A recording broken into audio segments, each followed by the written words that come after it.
नमस्कार दोस्तों, आप सभी का स्वागत है हमारे YouTube चैनल पर। तो आज हम बात करेंगे UP DElEd BTC admission 2024 latest update के बारे में। तो आज हमारी तारीख हो चुकी है 9 मई 2024 की। बड़ी अपडेट में सबसे पहले बात करेंगे आज की ब्रेकिंग न्यूज। जी हाँ दोस्तों, आप लोगों के जो भी कमेंट आए सभी कमेंट का आंसर आपको इस वीडियो में मिलेगा। जी हाँ, देखिए आज के ढेर सारे कमेंट से आपके सामने यहाँ पर देख सकते हैं। एक लंबी लिस्ट है, एक एक करके हम सभी का आंसर करेंगे।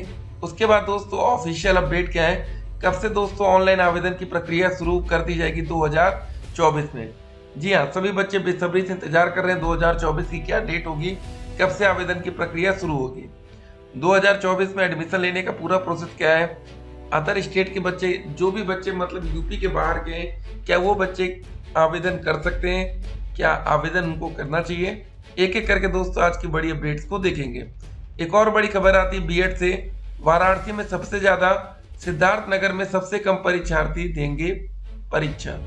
ठीक है ना। तो बीएड को लेकर भी अपडेट्स को हम देखते रहते हैं, क्योंकि देखिए जो हमारा एडमिशन होगा, डीएलएड बीटीसी करें या बीएड करें, ठीक है, ग्रेजुएशन के बाद बच्चों के मन में एक ही सवाल उठता है, बीएड करें या बीटीसी। ठीक है ना। चलिए दोस्तों पहला क्वेश्चन देखते हैं बच्चों का क्या पूछा गया है। सर 231 पर सरकारी कॉलेज मिलेगा ओबीसी में। जी हाँ, देखिए जब आपके नंबर 230 प्लस चल रहे हैं, ठीक है, तो गवर्नमेंट कॉलेज के चांसेस बढ़ जाते हैं। लेकिन एक कंडीशन हम आपको यहाँ पर बताते हैं, अगर आपको सिर्फ सरकारी कॉलेज चाहिए तो जब फर्स्ट राउंड की काउंसलिंग हो, कभी कभी क्या होता है ना कि फर्स्ट राउंड की काउंसलिंग में कॉलेज मिलना मुश्किल होता है, लेकिन सेकंड से मिल जाता है। होता क्या है ना, बहुत से बच्चे गलत तरीके से अपने नंबर ज्यादा डाल देते हैं। अब देखिए दोस्तों, जैसे पहले एक बार डीएलएड की जब पीडीएफ आती थी कि कितने बच्चों की रैंक क्या बन रही है, तो यहाँ पर आप देखिए 300 में से 300 स्टेट रैंक 1 में जो बच्चों की रैंक आ रही है, ठीक है, 9 नंबर तक, ठीक है, 300 में से 300। तो इसीलिए ठीक है ना, कभी कभी क्या होता है कि फर्स्ट राउंड में आपको सरकारी कॉलेज नहीं मिल पाता। ठीक है, तो मिल जाएगा कॉलेज, उसकी दिक्कत नहीं, 231 नंबर सफिशियंट है। अगला क्वेश्चन क्या है, सर एंट्रेंस एग्जाम होगा या नहीं, प्लीज रिप्लाई। तो आपको बता दें, अगर कोई बच्चा इस साल डीएलएड में एडमिशन लेना चाह रहा है, वो भी उत्तर प्रदेश डीएलएड में, ठीक है, तो यहाँ पर आपका एंट्रेंस एग्जाम नहीं होता है। यहाँ पर आपका दोस्तों मेरिट के आधार पर एडमिशन होता है। मेरिट का मतलब होता है आप लोगों के हाई स्कूल के नंबर, 12वीं के नंबर और ग्रेजुएशन के टोटल नंबर को जोड़कर जो मेरिट बनती है, उसी के आधार पर आपका, ठीक है, सिलेक्शन होता है गवर्नमेंट या प्राइवेट कॉलेज में। अगला सवाल, सर बीटीसी का ऑनलाइन फॉर्म कब से भरा जा रहा है। देखिए दोस्तों, मैं आपको बता दिया कि लास्ट टाइम क्या हुआ, तो वो बता देते हैं। पिछले साल 2023 में जो हमारी विज्ञप्ति आई थी 26 मई, 26 मई तक हमारा विज्ञप्ति मतलब मई के लास्ट में आ गई थी, और आवेदन की जो प्रक्रिया शुरू की गई थी, यहाँ पर देख सकते 2 जून 2023 से। ठीक है, तो मतलब अब इस साल भी लगभग हमारा मई का अंतिम महीना चल रहा है। ठीक है, जैसे दोस्तों मई का महीना समाप्ति की ओर होगा, तब तक हम लोग उम्मीद कर सकते हैं कि एक बार फिर से डीएलएड 2024 के लिए ऑनलाइन आवेदन का जो प्रोसेस है उसको शुरू कर दिया जाएगा। ठीक है, यहाँ तक सवाल हो गया। अगला क्वेश्चन देखिए, सर मेरे ग्रेजुएशन का लास्ट सेमेस्टर है, मैं डीएलएड फॉर्म भर सकता हूँ। देखिए होता क्या है ना, डीएलएड फॉर्म भरने के लिए एक कंडीशन रखी गई है, जो बच्चे फाइनल ईयर के हैं या फाइनल सेमेस्टर के हैं, यहाँ पर अपीयरिंग छात्रों को मौका नहीं मिलता। अगर आप बीएड करना चाहते हैं तो आप अपीयरिंग छात्रों में आ जाते हैं, लेकिन दोस्तों जब आपका एडमिशन डीएलएड में होता है तो वो कंडीशन वहां पर ये रखी जाती है कि जब आप उस समय फॉर्म भर रहे हो, ठीक है, डीएलएड का, देखिए याद रखिएगा, डीएलएड में काउंसलिंग और डीएलएड में आवेदन की प्रक्रिया, जी हाँ, जिस भी समय दोस्तों हमारा आवेदन शुरू होगा उस समय तक आप लोगों का जो भी ग्रेजुएशन है उसका रिजल्ट आ जाना चाहिए। क्योंकि दोस्त जब आपके हाई स्कूल में मान लेते हैं, ठीक है, 10वीं में आपके मान लेते हैं 80% स्कोर है, ठीक है, 12वीं में दोस्तों आपके 12th में है यहाँ पर 70% है। जब बात आती है ग्रेजुएशन में, तो दोस्त यहाँ पर अगर अभी आपको परसेंटेज ही नहीं पता होगा कि कितने परसेंट आपके नंबर बन रहे हैं, तो क्या नंबर आप डालेंगे बताइए। आप कुछ भी तो डाल देंगे ना अंदाज से। ठीक है, मान लेते हैं कि आप लोग का 70% ग्रेजुएशन में भी बन जाएगा, मान लेते हैं, तो ये रिजल्ट आना जरूरी है ना। जब आप ये नंबर फिल करेंगे उसके बाद ही तो मेरिट बनेगी, स्टेट रैंक बनाया जाएगा, उसके बाद आगे का प्रोसेस होगा। इसीलिए कि जो ग्रेजुएशन है यहाँ पर अपीयरिंग छात्रों को मौका नहीं मिलता है। ठीक है, उम्मीद करेंगे जब भी डीएलएड में आवेदन हो मई के लास्ट में या जून में, तब तक आप लोग का रिजल्ट आ चुका हो। अगला सवाल सर, डीएलएड का फॉर्म कब तक आएगा 2024 में? तो इसका आंसर यही रहेगा दोस्तों हमारा, मई के लास्ट तक या जून के स्टार्टिंग में, ठीक है ना। ठीक है, 2021 बैच। अब देखिए दोस्तों, जो बच्चे पहले से डीएलएड कर रहे हैं, इस बार जो हमारा डीएलएड का एडमिशन होगा 2024 बैच के लिए होगा, ठीक है ना। बहुत से बच्चे पहले से कर रहे हैं, उनका पेपर का प्रोसेस हो रहा है। अगला सवाल, सर हम ग्रेजुएशन यूपी से किए हैं और बिहार में शादी हुई है, तो कर सकते हैं कि नहीं? अब देखिए यहाँ पर इंपॉर्टेंट बात क्या है। सबसे इंपॉर्टेंट बात दोस्तों यहाँ पर देखिए, जब आप डीएलएड में एडमिशन लेते हैं, यहाँ पर एक बात बहुत क्लियर रख दी गई निवास को लेकर। क्या लिखा है? ऐसे अभ्यर्थी आवेदन हेतु पात्र होंगे जो उत्तर प्रदेश से स्थायी निवासी हों। प्रवेश के समय होने वाले प्ले की जांच में अभ्यर्थी को उत्तर प्रदेश में अपने गृह जनपद का सक्षम अधिकारी द्वारा प्रवेश की तिथि तक जारी किया गया निवास प्रमाण पत्र प्रस्तुत करना अनिवार्य होगा। ये बात एकदम क्लियर देख लीजिएगा, ठीक है ना। अगर ये कंडीशन आपके साथ नहीं है, आप नहीं निवास प्रमाण पत्र वहां रख पाएंगे, तो फिर आपका एडमिशन निरस्त कर दिया जाएगा। देखिए आगे क्या लिखा है, अन्यथा की स्थिति में अभ्यर्थी का आवेदन पत्र निरस्त कर दिया जाएगा। एकदम क्लियर है, ठीक है ना। आयु को लेकर यहाँ पर दोस्तों एकदम स्पष्ट किया गया है कि आपकी मिनिमम एज कम से कम 18 साल होनी चाहिए, मैक्सिमम 35 से लेकर 40 साल। 40 साल तक में कंसेशन कुछ दिया जाएगा, लेकिन सबको नहीं, ठीक है। यहाँ पर एक बात हो गई। एक और दोस्त यहाँ पर बात थी, ठीक है, शैक्षिक अर्हता को लेकर। जो आपका ग्रेजुएशन होता है ना दोस्तों, यहाँ पर अभी जो हमारा ग्रेजुएशन का रिजल्ट आ रहा है, यहाँ पर मिनिमम 50% होना चाहिए ग्रेजुएशन में। लेकिन दोस्तों देखिए, अभी कुछ और सवालें भी देखेंगे तो आप लोग और समझेंगे, सबका डाउट इस वीडियो में क्लियर हो जाएगा, ठीक है ना। तो क्लियर बात क्या है, आप समझ गए। ग्रेजुएशन से मैटर नहीं है कि आपने क्या चीज कहाँ से किया है, इंपॉर्टेंट बात यह कि निवास प्रमाण पत्र आपके पास यूपी का होना चाहिए। सर मेरा हाई स्कूल में 61 और इंटर में 49 है और ग्रेजुएशन में 53 है, क्या एडमिशन हो जाएगा? देखिए दोस्तों, यहाँ पर हाई स्कूल इंटर नहीं मांगा जाता।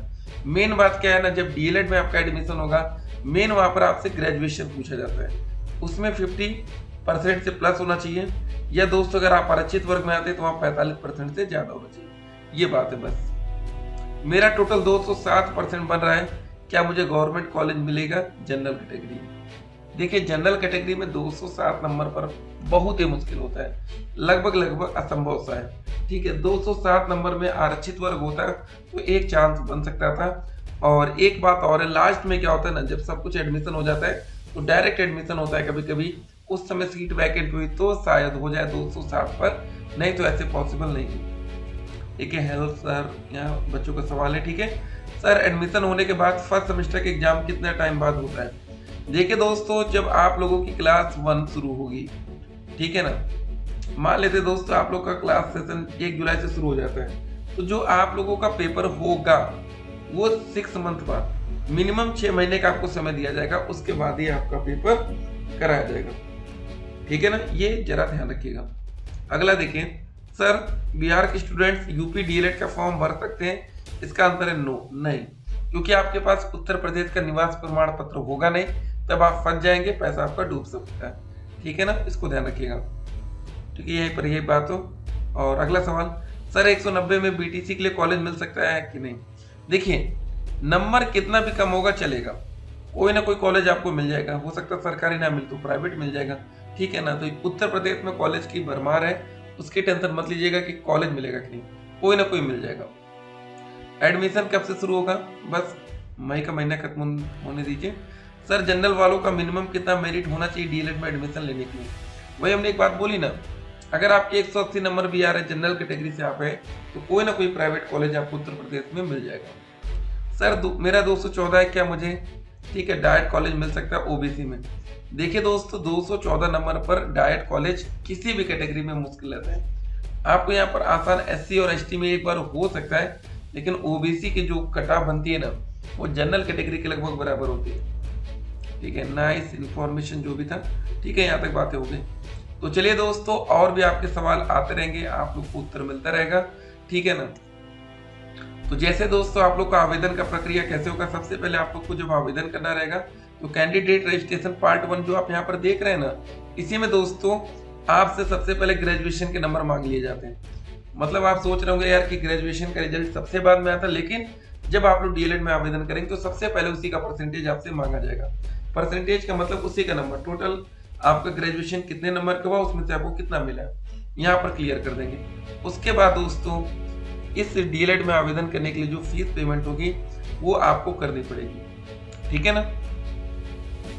जैसे आप लोग यहाँ पर फीस पेमेंट कर देंगे, फीस देखिए लास्ट टाइम 700 रुपये रखी गई थी आवेदन करने के लिए, कुछ वर्गों में 500 रुपये भी थी, तो ये भी आप लोग ध्यान में रखेंगे। सबमिट रजिस्ट्रेशन पार्ट 2 ये सब बातें हो रही हैं, ठीक है ना। लेकिन इसका जो प्रिंट एप्लीकेशन फॉर्म होगा ये आप संभाल कर रखेंगे, ये जरूरत पड़ती है इसकी, ठीक। तो ये बात हो गई।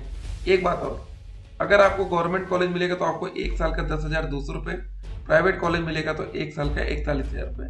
ये 2 चीजें आप जरा ध्यान रखेंगे।